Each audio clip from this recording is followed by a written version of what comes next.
ಆಹಾರ ಇಲಾಖೆ ತಪಾಸಣೆ ಮುಂದುವರೆಸಿದೆ. ರಾಜ್ಯಾದ್ಯಂತ ಮೆಡಿಕಲ್ ಕಾಲೇಜು ಕ್ಯಾಂಟೀನ್ಗಳಲ್ಲಿ ಪರಿಶೀಲನೆ ನಡೆಸಲಾಗಿದೆ. ಆಹಾರದ ಗುಣಮಟ್ಟ ಪರಿಶೀಲಿಸಿದ್ದು ಒಟ್ಟು 34 ಕ್ಯಾಂಟೀನ್ ತಪಾಸಣೆ ಮಾಡಿದ್ದಾರೆ.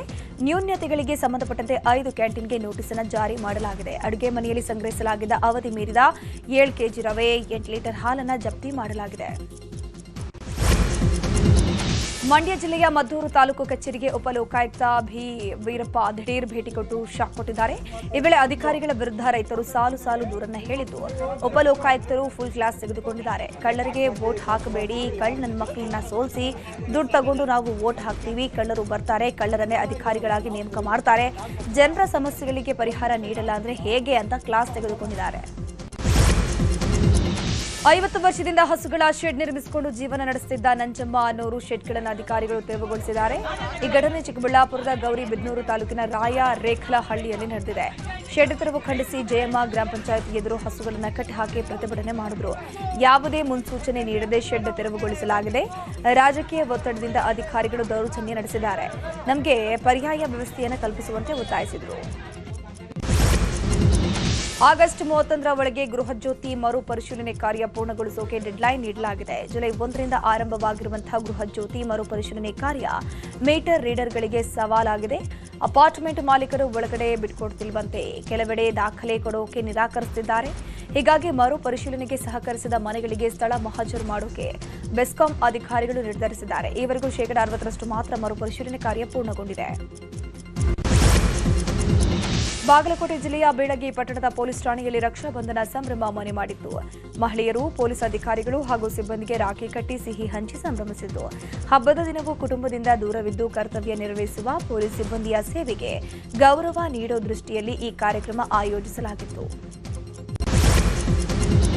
ರಕ್ಷಾಬಂಧನ ಹಬ್ಬದ ಪ್ರಯುಕ್ತ ಕೋಲಾರ ತಾಲೂಕಿನ ವೇಮಗಲ್ ಹೋಬಳಿಯ ವಿಶ್ವನಗರ ಬಡಾವಣೆಯಲ್ಲಿ ಸಾಮೂಹಿಕ ರಕ್ಷಾಬಂಧನ ಕಾರ್ಯಕ್ರಮ ಆಯೋಜನೆ ಮಾಡಲಾಗಿತ್ತು.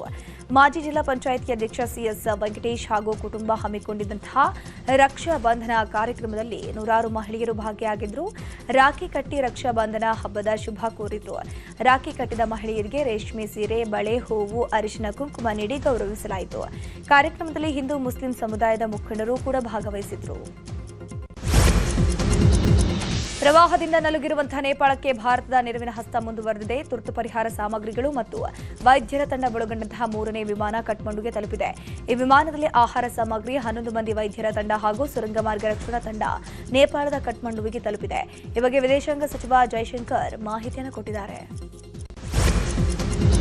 ನೇಪಾಳದಲ್ಲಿ ಉಂಟಾದ ಪ್ರವಾಹದಲ್ಲಿ ಧಾರವಾಡ ಮೂಲದ ರಾಕೇಶ್ ನಾಯ್ಕ ನಾಪತ್ತೆಯಾಗಿದ್ದು ಕುಟುಂಬದವರು ಕಂಗಾಲಾಗಿ ಹೋಗಿದ್ದಾರೆ. ಇದೇ ತಿಂಗಳು 12ನೇ ತಾರೀಕು ಇಶಾ ಫೌಂಡೇಶನ್ ವತಿಯಿಂದ 77 ಮಂದಿ ನೇಪಾಳದ ಮಾನಸ ಸರೋವರಕ್ಕೆ ಹೋಗಿತ್ತು. ಇಶಾ ಫೌಂಡೇಶನ್ನ 83 ಜನರೇನಿದ್ದಾರೆ ಅದರಲ್ಲಿ ರಾಕೇಶ್ ನಾಯ್ಕ್ ಕೂಡ ಇದ್ರು. ಇಂದು ಪ್ರವಾಸ ಮುಗಿಸಿ ವಾಪಸ್ ಆಗಬೇಕಿತ್ತು. ಆದರೆ ಇದರ ನಡುವೆ ನೇಪಾಳದಲ್ಲಿ ಭಾರೀ ಪ್ರವಾಹ ಆಗಿದ್ದರಿಂದ ಸಾವಿರಾರು ಮಂದಿ ಕಾಣೆಯಾಗಿದ್ದಾರೆ. ಇದರಲ್ಲಿ ಇಶಾ ಫೌಂಡೇಶನ್ ವತಿಯಿಂದ ತೆರಳಿದ್ದ ರಾಕೇಶ್ ನಾಯ್ಕ್ ಸೇರಿದಂತೆ 77 ಮಂದಿ ಸಂಪರ್ಕಕ್ಕೆ ಸಿಗ್ತಿಲ್ಲ. ಇನ್ನು ಕಳೆದ 8 ವರ್ಷಗಳಿಂದ ರಾಕೇಶ್ ನಾಯ್ಕ್ ಸೇರಿದಂತೆ ಪತಿ, ಪತ್ನಿ, 2 ಮಕ್ಕಳು ಆಸ್ಟ್ರೇಲಿಯಾದಲ್ಲಿ ಕುಟುಂಬ ಸಮೇತ ವಾಸಿಸ್ತಾ ಇದ್ರು. ರಾಕೇಶ್ ನಾಯ್ಕ್ ಸ್ಥಿತಿಗತಿ ಬಗ್ಗೆ ಮಾಹಿತಿ ಸಿಗದೆ ಇಡೀ ಕುಟುಂಬ ಕಂಗಾಲಾಗಿ ಹೋಗಿದೆ. ಹೀಗಾಗಿ ಕೇಂದ್ರ ಸರ್ಕಾರ ನೆರವಿಗೆ ಧಾವಿಸಬೇಕು ಅಂತ ರಾಕೇಶ್ ನಾಯ್ಕ ಭಾವ ಪ್ರವೀಣ್ ಮನವಿಯನ್ನು ಮಾಡಿಕೊಂಡ್ರು. ಇಂದಿನಿಂದ ಪ್ರಧಾನಿ ನರೇಂದ್ರ ಮೋದಿ 4 ದಿನಗಳ ಕಾಲ ಉಜ್ಬೇಕಿಸ್ತಾನ್ ಮತ್ತು ಕಿರ್ಗಿಸ್ತಾನ್ ದೇಶಗಳ ಪ್ರವಾಸವನ್ನು ಕೈಗೊಂಡಿದ್ದಾರೆ. ಈ ವೇಳೆ ವಿವಿಧ ಕ್ಷೇತ್ರಗಳಲ್ಲಿ ದ್ವಿಪಕ್ಷೀಯ ಸಂಬಂಧಗಳನ್ನು ಮತ್ತಷ್ಟು ಬಲಪಡಿಸುವ ಕುರಿತು ಚರ್ಚೆ ನಡೆಸುತ್ತಾರೆ. ಉಜ್ಬೇಕಿಸ್ತಾನ್ನಿಂದ ಪ್ರಧಾನಿ ಮೋದಿ ಕಿರ್ಗಿಸ್ತಾನ್ ರಾಜಧಾನಿ ಬಿಷ್ಕೇಶ್ಗೆ ಪ್ರಯಾಣವನ್ನು ಬೆಳೆಸಲಿದ್ದು, ಅಲ್ಲಿ ನಡೆಯಲಿರುವಂತಹ ಶಾಂಘೈ ಸಹಕಾರ ಸಂಘಟನೆಯ ವಾರ್ಷಿಕ ಶೃಂಗಸಭೆಯಲ್ಲಿ ಭಾಗವಹಿಸಲಿದ್ದಾರೆ. 2025-27ರ ಐಸಿಸಿ ವಿಶ್ವ ಟೆಸ್ಟ್ ಚಾಂಪಿಯನ್ಶಿಪ್ನ ಅರ್ಧದಷ್ಟು ಪಂದ್ಯಗಳು ಮುಕ್ತಾಯಗೊಂಡಿದ್ದು ಇನ್ನೂ 33 ಪಂದ್ಯಗಳು ಉಳ್ಕೊಂಡಿದೆ.